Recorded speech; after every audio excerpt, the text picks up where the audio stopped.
Great.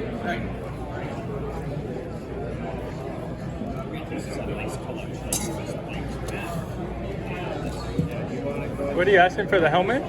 That is 400. 400. Okay.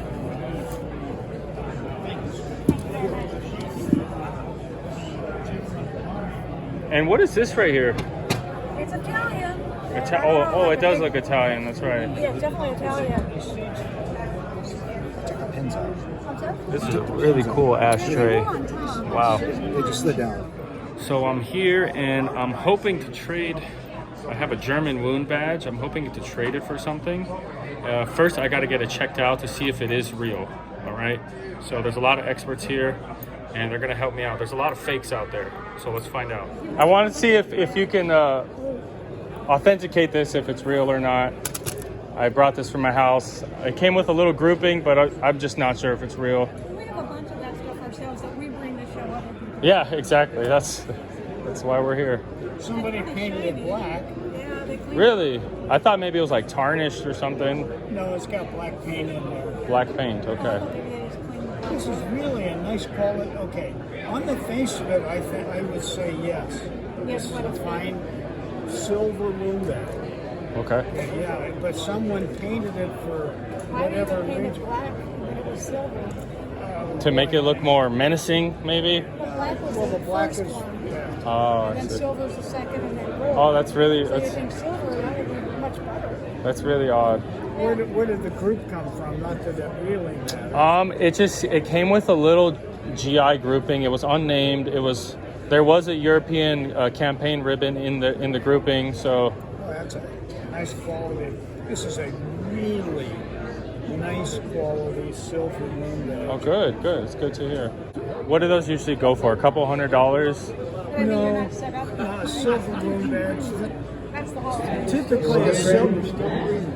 Typically a silver wound badge, you're going to find them, they're zinc, and they're going to be maker marked on the back. Depending on how nice they look, they're in the $75 to $85 range. Okay. Okay, this one, because of its condition, I'd put this in like 110 to 125. 110, 125. Okay. Because of the quality of it. Okay. Okay. Well, thank you, Larry. I really appreciate that. All right. My pleasure. Yeah. Thank you, sir. Thank you. All right, Larry Stewart from Stewart's Militaria just confirmed it is real. Somebody painted it black at some point, but it could be removed. And he said it's actually a nice condition. They're usually a lot more beat up than this. But he put a value of about $125 on it. We'll see if we can trade this for something. These are all captured. So, and I saw those postcards in the front. Are these all different prices? Okay, this is just a grouping of like letters if you send home. Okay. This here is $10 because they're all there. Oh, that's These cool. here are just $1 a piece. $1 a piece, huh? Yeah, $1 a piece. All right. This is 10 because they're all there. These varies. This is a reproduction. That's an e-photo of her. That's 15. Is she a photographer, aerial photographer? Yeah, this would be like a Navy. Yeah, this is a real. I didn't know photo. that women were aerial Yeah, photographers. there was some World War II. That's a real one there. That's cool. And just some paper money currencies. I've had that camera before one time. I Yeah, had that's that. very unusual. Yeah. It's a female, but I just like That's I said, cool. had it. But Okay. yeah, some of the stuff I just have a little bit cheaper here. These are the more expensive. These are some aircraft that I do. This is some of the stuff I enjoy doing. Okay. Yeah, this is a rare one here. I see your strategy here, bringing the affordable stuff. Affordable stuff I have that. This Yeah. is a super rare one here. My friend said he's never seen a photo of that there. It's super rare. I've had it. That's a Seamaster? Is Yeah, that what it's called? very rare. Yeah. What is that? World War II or later on? It's later on, but it's super rare. I like aircraft stuff. That's one of the nice, especially. nice. So some of these vary, but some of these are higher ends here. These are. I got some stuff from this D-Day landing.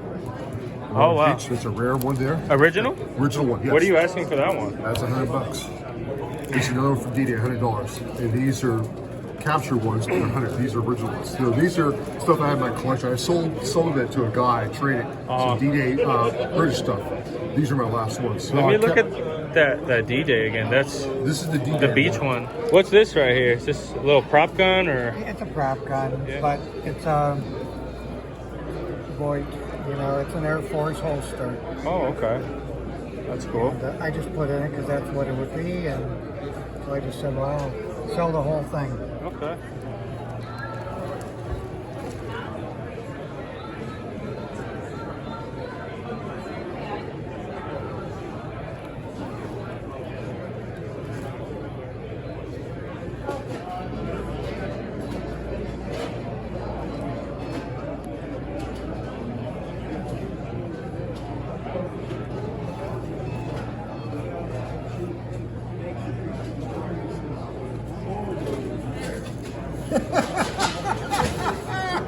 Spent it here? 35. Okay. Yes.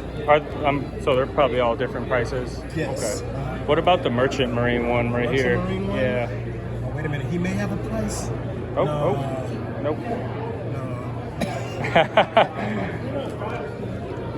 This is really cool too. Wow.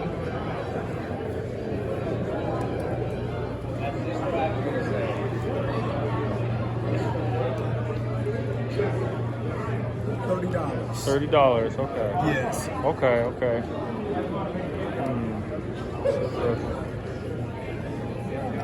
Wow.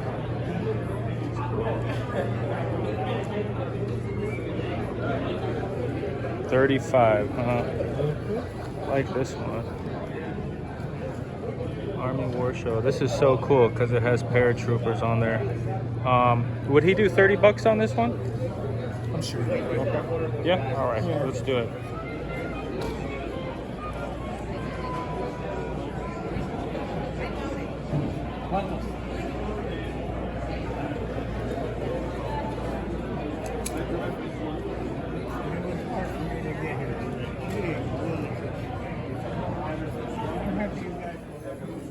So you worked on the movie? I did. Yeah. What did you do at the I movie? was a military technical advisor to the costume department. Oh, wow. So advisor to the costume designer, making sure the guys wore the right stuff, had the insignia properly placed, that kind of thing. So you probably get asked a lot, but did you meet Tom Hanks at all, or you get to meet him? Because he produced that, right? He did produce it. He was there for early pre-production, but I came in right after pre-production started, so he had gone by the time I got. So he's just producing it and he's letting everybody run the show. I see. That's so cool. What other type of things did you make? Those foam headsets. Oh, this headset right here? And oxygen masks. I had modified the oxygen mask so you could see a little bit more of the actor's face by cutting a little bit of plastic off the oxygen I see. mask, making sure the hoses fit. Most of them are repurposed original World War II masks. Oh, that's what I was going to ask. So you guys used some real World War II Yes, items? for the most part they were. Oh, wow. Legit Okay. real ones, just modified to fit the characters' faces. Some of it's metal braces inside them, so they would hold their shape a little easier for the guys. Oh, wow. So this particular set right here, was this actually used on the show? It was, yeah. Wow. There were many extras in the POW camp that we had to dress. And then this booklet is just like a little promo. That's correct. booklet. Yeah, right at the release, they gave those out for Emmy consideration and private screenings and that kind of stuff. Does it come with like a certificate of authenticity or anything? I don't know. Yeah, it is. Are they Pretty close. don't props come with that sometimes? Well, yeah, if they get sold through a prop house or something Oh, like that. I see. Wow. That's cool. All right, we're back home now, and excuse me, I was crying while I was using my World War II handkerchief to wipe my tears. No, I'm just kidding. I'm back home from the military show. We got a lot of neat war relics here that I want to share with you guys, and let's get into it. So here is the table right in front of me. We've got a lot of cool items. I'm going to go over each one, and I'm going to save the best one for last. So that first one you saw, yes, that is in fact a Sweetheart handkerchief from World War II. And the reason I picked this up is because it says U.S. paratroopers, and basically anything from World War II that has something to do with paratroopers or any airborne division is pretty desirable and collectible. And I paid $5 for this. I thought that was a really good deal. I always like looking at home front Sweetheart type of stuff like jewelry and things like this, because really just shows how patriotic people were during the war. And then next up, we have a Seabees match book right here that is complete, unstruck, and it's in really good condition. I only paid $5 for this also, and I know maybe some of you here had like a grandpa or somebody who was in Seabees. It seems like I know a few people whose grandparents or great-grandparents were in the Seabees during the war, including my stepfather. So pretty cool item. I'll probably gift that to him.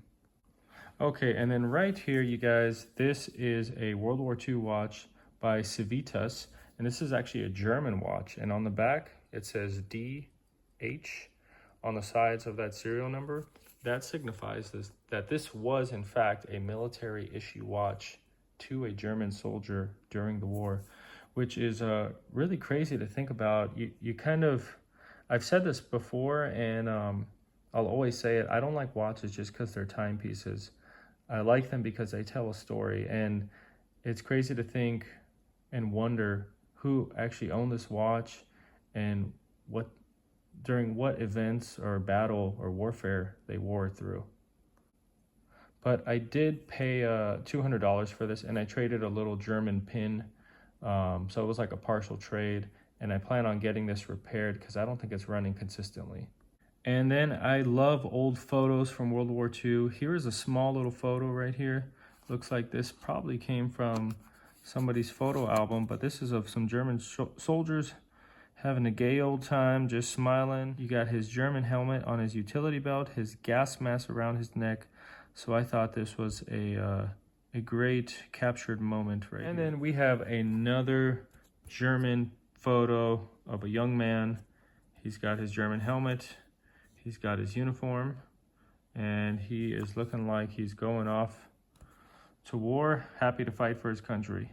And we got some other photos here, and I only paid $1 each for these. These are original photos, and these are from World War II, the Pacific Theater. And this looks like it's somewhere in the Pacific. You can kind of see that jungle terrain a little bit, but there you go. You got a tank right there, and it looks like he might be ducking, this man right here. I'm not sure if he's kind of got his head lowered or they're shooting up at that ridge right there. You can kind of see some smoke, like there was some gunfire going on, probably trying to drive out the enemy. The Japanese were elusive for being very stealthy and secretive with their locations. And then here's another photo. And this shows, you can see a Japanese soldier there on the right. And then a group of people. I want to say, my gut tells me this might be the Philippines. Probably some villagers right there. And then you got a Japanese soldier who is maybe just on guard.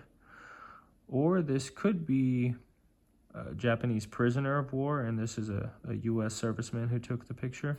Hard to say. But super fascinating for sure. All right, we're making progress here. We're getting closer to my favorite item of the bunch, and I think the most historic.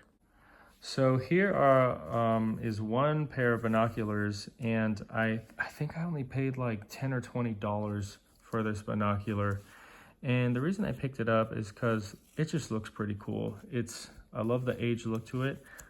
And I just cannot find out what type of binocular this is and from what country it's from, but it looks like it's probably from, I want to say World War II, maybe a little bit earlier, like interwar period, possibly World War I, but probably World War II era.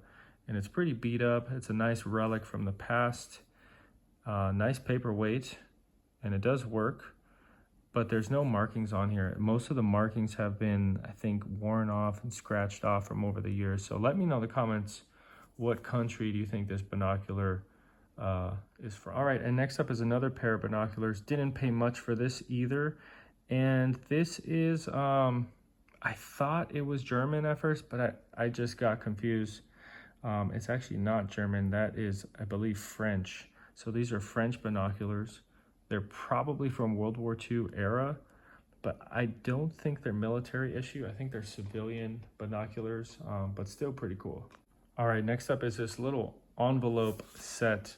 and I paid $5 for this. It comes with these little envelopes that a loved one would send to their sweethearts overseas, or vice versa, possibly. But I loved it for the graphics on here. You got a list of U.S. airplanes. You got a Flying Fortress. You got some dive bombers. And another favorite purchase of mine are these two pennants right here. I love the look of these vintage pennants, especially when they're from wartime. And the first one here is a vintage Merchant Marine pennant, and it says Panama right there. So this was probably like a souvenir for a Merchant Marine. Paid for this in Panama, brought it home as like a little souvenir. But I really like this because if you look closely, it kind of looks like a patch on here, and it's got a really nice aged look to it. It's in good condition. It needs a nice steaming to take out those creases. I think I only paid $25 for this. And in the past, I have seen pennants like this go for, you know, anywhere from $50 to $100 or $150, depending on what is being depicted.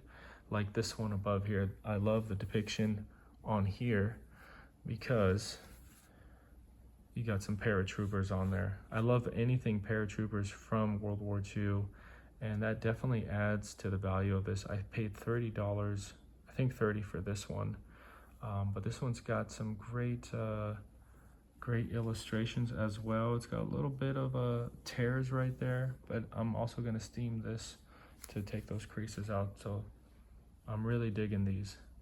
And last but not least, everybody, this is my favorite find from the military show.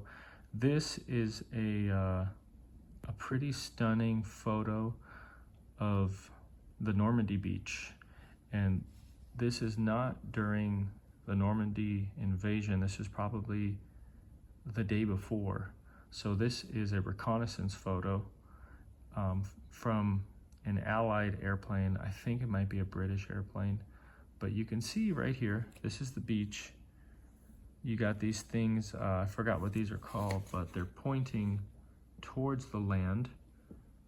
I don't know if you guys have seen Saving Private Ryan, but one mistake they made in that movie, it's a great movie, they had these pointed towards the ocean, which was a very big blunder on their part in regards to being historically accurate. They were pointed towards the land. But if you look closely, you can see some soldiers down there. I think that might be like I don't know if that's a vehicle, but there's obviously soldiers, and they're kind of scattering and running because there's an airplane. They're probably thinking it's going to start shooting at them, which it probably didn't. It's probably just taking some reconnaissance photos to let the Allies know what they should be expecting. But a really fascinating photo. Just really, it's black and white, but you can just tell how kind of cold and dreary it looks there on the beaches of Normandy. If you can only find out who these men were, and that would be so fascinating to find out who these were. I'm not sure if this was a vehicle. Could be a little small type of a German, you know, kind of like a Jeep type of utility vehicle, because the scale doesn't look that large. Like, this man looks just as big as this potential vehicle right there. So yeah, you guys, I kind of paid up for this. I paid $80 for it, but I plan on getting this framed, putting it in the man cave military room. It's a nice piece of history. Well, that's it, you guys. I hope you enjoy the military show like I did. Got to learn so much, see some cool items. And if you guys like these kind of items, please subscribe to my channel, because I'm a huge military history enthusiast, nut, you can call me. And if you are too, you're gonna like the channel. So like, comment, subscribe, and we'll see you on the next video.